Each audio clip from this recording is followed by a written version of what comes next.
La démocratie, c'est l'art de savoir se diviser. Vous avez le temps, Christophe Barbier. Vous restez avec moi toute la soirée parce que c'est une soirée spéciale qui commence face aux 20h BFM.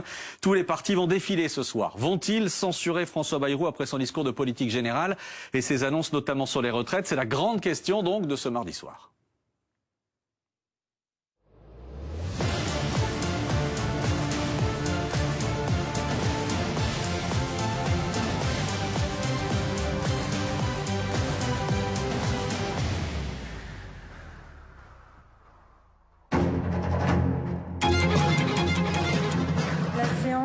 Est ouverte.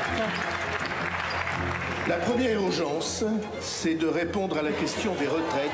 Je choisis donc de remettre ce sujet en chantier avec les partenaires sociaux.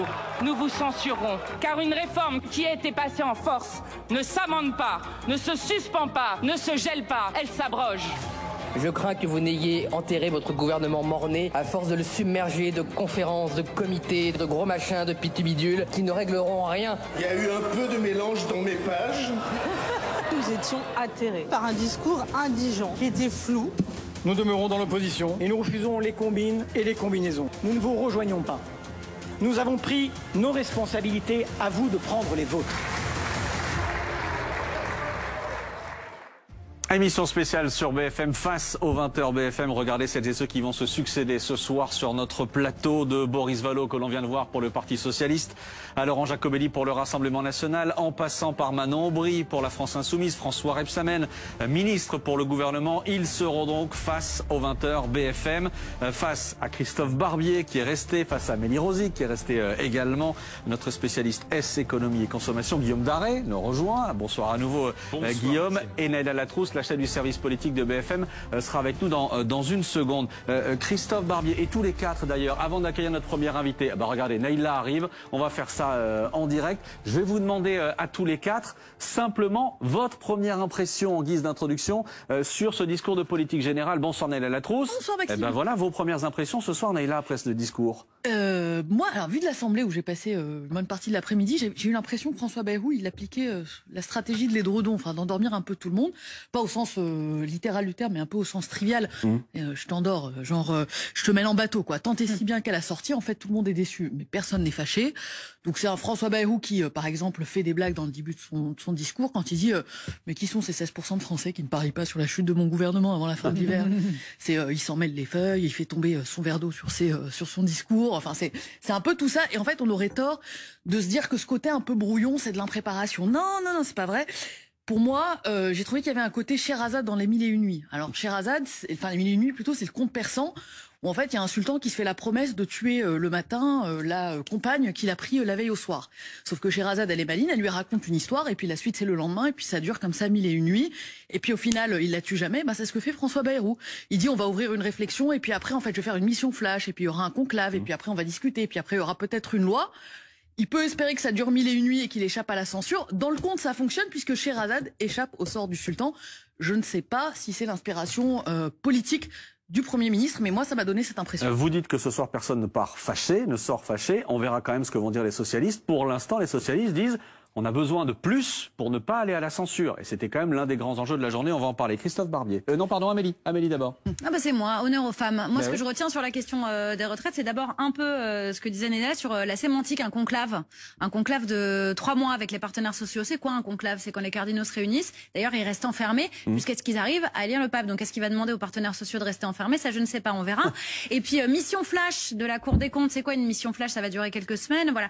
Et ce que je retiens aussi, c'est qu'il renvoie la balle aux partenaires sociaux. Il dit cette phrase très claire: s'ils ne parviennent pas à un accord, eh bien c'est la réforme des retraites telle qu'elle est actuellement qui s'appliquera. Donc finalement, ce sera leur faute et non plus de la faute du gouvernement, de n'importe quel gouvernement. Christophe Barbier. Cet équilibrisme qui rejoint un peu ces deux propositions, c'est quand même une forme de nini. On est passé du et en même temps au nini. C'est-à-dire ni avec les socialistes, je ne suspends pas la réforme des retraites, ni avec le patronat, la droite dure, je remets cette réforme en question puisque je demande aux partenaires sociaux de la discuter et éventuellement de la changer. Je ne tiens pas à la promesse faite à l'Europe, 5% de déficit, mais je ne vais pas non plus dans le sens de la gauche qui veut lâcher les dépenses publiques. Ça sera 5,4. On n'est même pas au plafond de 5,5. Je ne suis pas pour la dépense publique, mais en même temps, François Bayrou annonce qu'il va créer un fonds, donc de l'argent, pour réformer l'État. Alors qu'on voudrait plutôt réformer l'État pour trouver des fonds. Ça serait quand même un petit peu mieux. Il nous dit... Je suis contre la bureaucratie, il faut débureaucratiser, il a d'ailleurs eu du mal sur le mot, mais il nous crée une conférence sur l'eau, une conférence sur le travail, un haut commissariat à l'enfance, un comité interministériel sur l'immigration et un autre sur l'outre-mer. Et quand il arrive dans les 1000 agences, parmi lesquelles on est censé faire le tri, il nous dit oui, les ministères vont réfléchir, au printemps, ils feront des propositions pour le budget 2026. Donc vous voyez, cet édredon, cet équilibriste, oui, ça permet de fâcher personne. Mais quand même, est-ce que ça va dans la bonne direction?